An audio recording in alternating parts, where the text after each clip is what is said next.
How can I say no to someone I love without feeling guilty?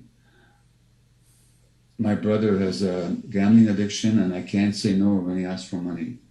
I'm afraid if I refuse, he will get worse and it'll be my fault. Okay?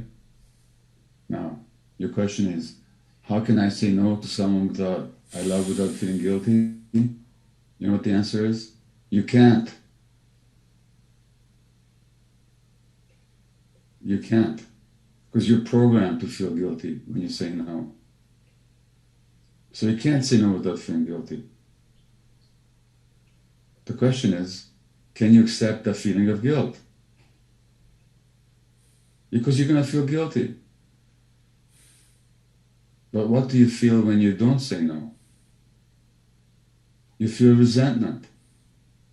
And you're enabling your brother in a self-destructive behavior. So my advice to you, embrace your guilt. Next time you feel guilty, because your guilt has been there long before your brother's gambling addiction. You're guilty because that guilt came along to keep you in line as a child. That guilt kept you doing the right thing that maintained your relationships as a child. It's what I call a stupid friend.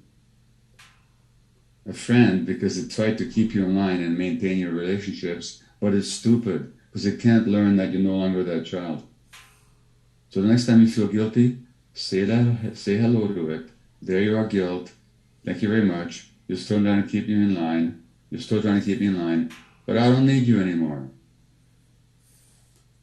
But thanks. Because if you don't feel the guilt, you're going to feel resentment. And I'm telling you, whenever there's a choice between guilt and resentment, go for the guilt every time. Go for the guilt. Eventually, it'll stop. But right now, how do you say no without feeling guilty? You can't. But don't run away from the guilt. Embrace it. It means you're doing something for yourself. That's all it means. That you gotta Now, be selfish. There's a healthy self